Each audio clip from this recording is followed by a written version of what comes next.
Welcome to Jackets TV, presented by Ohio Health. I'm Bob McElligott, joined right now by last year's #1 draft pick, Ryan Johansen. Ryan, you come into this year with a lot more knowledge than you had last year at this time, don't you, about the whole experience of the pro game? You haven't been a pro player yet, but going into this camp this year, development camp, how much easier do you expect it to be for you just with the knowledge you have? It's definitely a huge help in doing that last year and gaining that experience. And I'm really looking forward to getting things going, and especially because a lot of the guys that are coming back to development camp, and there's such a great core of guys that get along really well with. So it's always a lot of fun. You're coming off a great season in the Western Hockey League last year.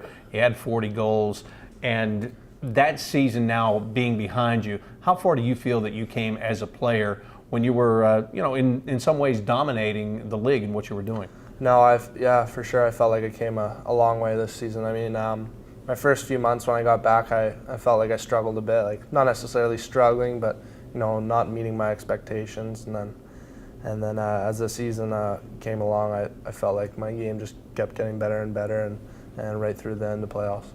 And you also had the experience of playing in the World Junior Championships with Canada. Tell me about that whole experience and how much it means to you, first of all, as a player to play for your country, and then second of all, just playing against that caliber of player, how much better that makes you.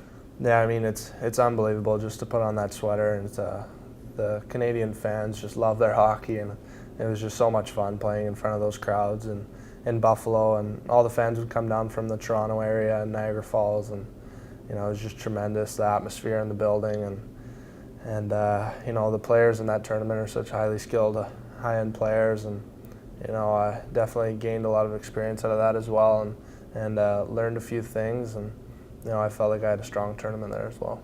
Did you feel you were a better player in some regards when you went back to the regular season after you had played in that tournament? For sure. I think when you're playing in front of your country, your game obviously is at the best it can be. So I kind of brought back that game style, or you could say, or just the way I was playing, and the intensity that I was playing with back to my club team in Portland, and I definitely brought back some of that hard work, and carried that through the rest of the season in Portland. You had a great team in Portland this year. I know every junior hockey player's ultimate goal is to win the Memorial Cup. It didn't happen for you guys this year, but was it disappointing, or was it still just a great learning experience? I mean, it's both. It's obviously disappointing to get that far, and you have to give a lot of credit to Kootenay, though. They're such a hard battling team, and I think 3 games ended up going overtime where they squeezed out, and we couldn't capitalize on our chances, and it's the way it goes sometimes. But you definitely gained a lot of experience out of it, and learned how to play in those big situations in the finals and playoffs. And like I said earlier, I thought I had a strong finish to my year. Well, to me, you're kind of one of those players that's now in that gray area, because you're still eligible to play junior hockey, but yet you're going to come to camp this year and really battle to win a spot with the Blue Jackets. What has been your focus ever since the junior season ended for you? Obviously in Columbus and working out here during the summertime, but what's been your main focus to get yourself ready for the actual training camp in September? Yeah, well, obviously at the end of my season in Portland, you're focusing on playoffs, but then again, I was excited to get started out here. I took 2.5 weeks off, and then I right out here right away. So I wanted to get out here as soon as possible and start working out, and getting Kevin Collins in the same gym. So it's been a lot of hard work in these last few days we've been here. It seems like we've been here for months. So it's been a lot of fun, though. We got 3 great guys that I'm working out with, and it's been fun so far. Now the draft is coming up here. You were the first pick of the Blue Jackets last year. Tell me about your experience and what a potential #1 pick this year, what it's like to go through that whole process, and what's going through your mind. Yeah, it's a long year, your draft year. I mean, with all the prospects game and in January, I think it is, and then you go to the combine after the season, and then you train all for the draft, and you do all those interviews with teams that come visit you in your hometown city, and it's a long road, but it's just that feeling when your name is called, all the work really pays off, and I still can't put words into place on what your feeling is when you get your name called. It's just an unbelievable feeling. For you this year, there are a lot of things written. There are a lot of things spoken by a lot of different people. I guess in the end, it's going to end up what you do in training camp and how your role winds up being on this team.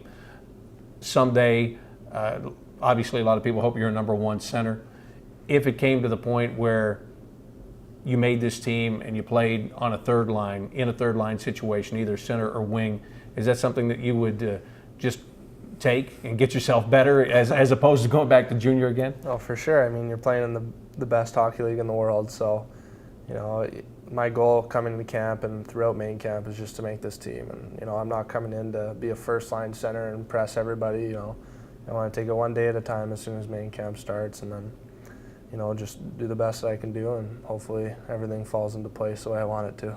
When people are writing about you that you could end up being a Joe Thornton type player, a big centerman, makes things happen, obviously what people say about you. How much do you have to make sure that you don't put more pressure on yourself, that you still just try to be yourself, be relaxed, and do what you do best?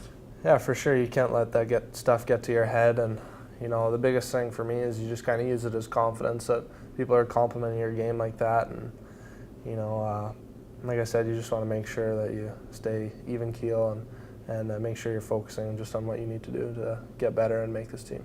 Ryan, always a pleasure to sit down and talk with you. I appreciate it. Yeah, thank you very much. That's Ryan Johansen. That was last year's number one draft pick of the Columbus Blue Jackets, and of course, as you heard, a guy that's going to be battling hard for a spot on this year's team. I'm Bob McElligott. Thanks for watching Jackets TV, presented by Ohio Health.